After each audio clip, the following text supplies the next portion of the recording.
अभाविप के मंच से 1000 से अधिक मेधावियों को समाज कल्याण मंत्री असीम अरुण ने किया सम्मानित। छात्र शक्ति राष्ट्र निर्माण की युक्ति है और विद्यार्थी परिषद इस शक्ति को दिशा देने वाली संकल्पना है।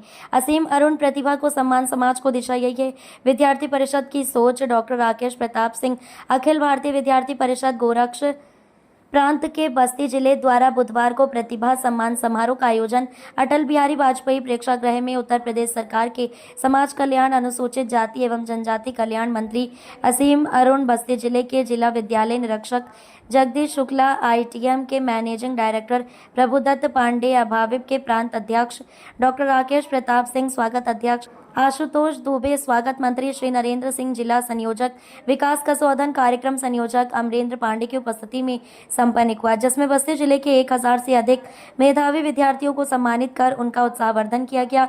अखिल भारतीय विद्यार्थी परिषद द्वारा 10वीं और 12वीं की बोर्ड परीक्षाओं में अच्छा प्रदर्शन कर उच्च अंक प्राप्त करने वाले विद्यार्थियों को सम्मानित कर छात्रों के रचनात्मक विकास और राष्ट्र निर्माण में उनकी भूमिका को प्रोत्साहित करने की दिशा में एक सशक्त पहल रहा। भारत माता की, भारत माता की। बहुत बहुत धन्यवाद।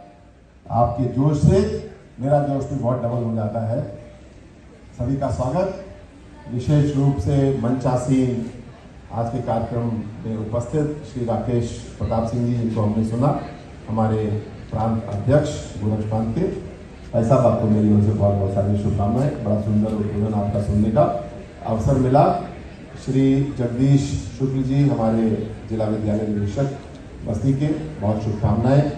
Shri Prabhudatt Pandey ji, member of ITM group, Shri Ashutosh Dubey ji, Shri Narendra Singh ji, Shri Vikas Kasaudhan ji, Amrendra ji, Shri Akash Gaur ji. मैं चाहूँगा आकाश जी के लिए एक बार 2000 तालियां बजाएं। आकाश ने बड़ा परिश्रम किया है, बड़ी योजना के साथ हम सबको जोड़ा है और हम सबको आगे इकट्ठा किया है। श्री मयंक राय जी, मयंक जी, आपके लिए भी जोरदार तालियां मेरी ओर से और पूरे सदन की ओर से आए हुए सभी साथियों को मेरी ओर से बहुत बहुत सारी शुभकामनाएं। सबसे पहले मैं धन्यवाद देना चाहता हूं कि मुझको आपने अवसर दिया इस सुंदर कार्यक्रम का हिस्सा बनने के लिए और अपने प्यारे बच्चों के साथ संबंध बनाने के लिए, वार्तालाप करने का मौका देने के लिए।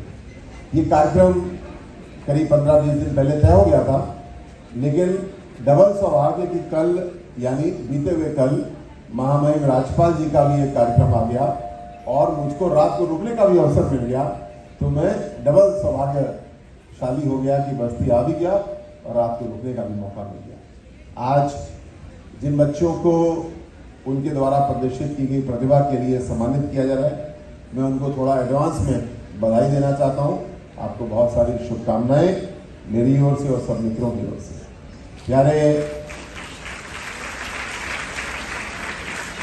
NCC की बेटियों को और बेटों को देख के मुझे बड़ी खुशी हो रही है। मैं भी एक NCC का पूर्व कैडेट हूँ, बहुत साल वर्दी पहनी है, तो आपको वर्दी में देख करके मुझे खुशी हो रही है। तो आशीर्वाद आपको, जोरदार जय हिंद, जोरदार सैल्यूट। बहुत अच्छे स्मार्ट आप लोग दिख रहे हैं, बहुत स्मार्टली आप लोग खड़े हैं, उसके लिए खूब आशीर्वाद। प्यारे बच्चों, मैं आपसे एक छोटी सी बात केवल कहना चाहता हूं और आपके मन को कुछ कुरेदना चाहता हूं।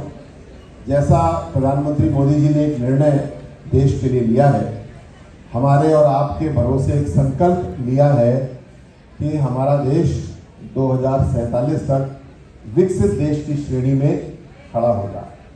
अब विकसित देश की परिभाषा क्या होगी, इसका मतलब क्या होगा, अलग अलग लोगों के अलग अलग मतलब हो सकते हैं। हम लोग शिक्षा के क्षेत्र में बैठे हैं, तो विकसित भारत का मतलब ये हो सकता है या होना चाहिए कि हम शिक्षा के क्षेत्र में सबसे ऊंचे पायदान पे होंगे। हमारे विश्वविद्यालय, हमारे शिक्षक, हमारे छात्र सबसे उत्कृष्ट होंगे विश्व में, ऐसी बात हम लोग सोच सकते हैं।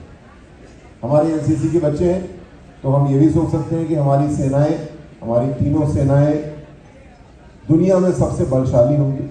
अर्थव्यवस्था की बात करें तो वो भी एक पहलू है, समाज की बात करें तो वो भी। कुल मिलाकर के विकसित भारत केवल एक पैमाना नहीं है, विकसित भारत के कई पैमाने होंगे और उस पर हम सबको मिल के काम करना है। लेकिन वहां पहुंचने का रास्ता क्या है, कैसे हम लोग वहां पे पहुंचेंगे। और उसके लिए जो युवाओं से अपेक्षा की जाती है और मुझे दिखती भी है कि हम सबको, बच्चों, आपको खासकर, जो मन में आदर्शवाद है उसको संजो के रखना है। चलता है, इतना तो गड़बड़ चलती है, दाल में नमक के बराबर बेईमानी तो चलती है, नहीं, ये सब हम लोग को स्वीकार्य नहीं है। अगर इसको स्वीकार करेंगे तो हम विकसित भारत बन भी नहीं पाएंगे, हम फिर से चलता हुआ सा काम कुछ कर रहे होंगे। तो आने वाले समय में प्यारे बच्चों, मैं बार बार याद दिलाऊंगा कि हमको पहला सच्चा काम करना है, यानी पूरी ईमानदारी से काम करना है, और जो काम किया सच्चाई से, ईमानदारी से, उसको पक्का काम भी बनाना है। जैसे कि एक सड़क बन रही है और हमने तय किया कि इसमें कोई पैसा नहीं खाएगा, और सुनिश्चित भी कर लिया कि कहीं कोई गड़बड़ी नहीं होगी, कोई भ्रष्टाचार नहीं होगा। लेकिन साथ साथ ये भी जरूरी है कि जो सामान लग रहा है, जो प्रक्रिया है सड़क बनाने की, वो भी परफेक्ट हो।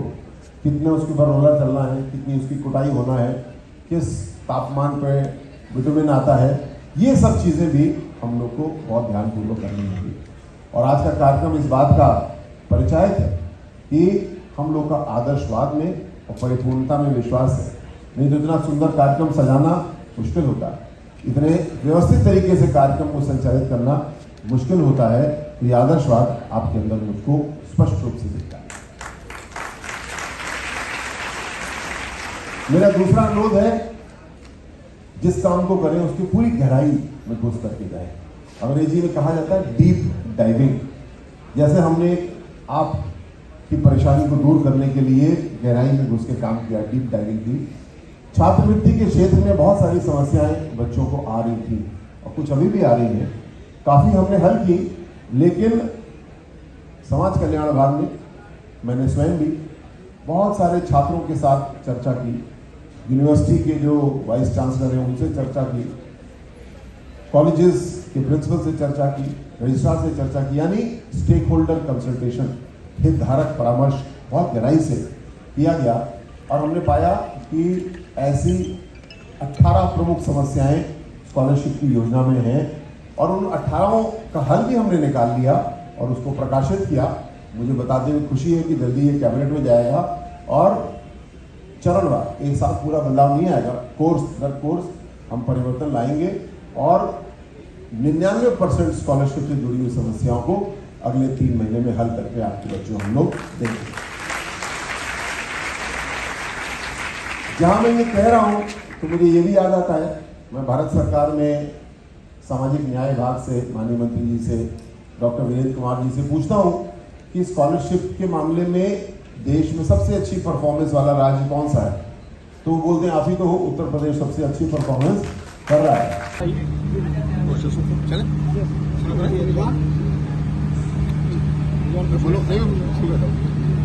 आज बस्ती में अखिल भारतीय विद्यार्थी परिषद द्वारा प्रतिभा सम्मान समारोह रखा गया, जिसके अंतर्गत ऐसी बेटियां, ऐसे बेटे जिन्होंने शिक्षा के क्षेत्र में, खेल के क्षेत्र में अच्छे कीर्तिमान स्थापित किया है, उनको आज सम्मानित किया गया।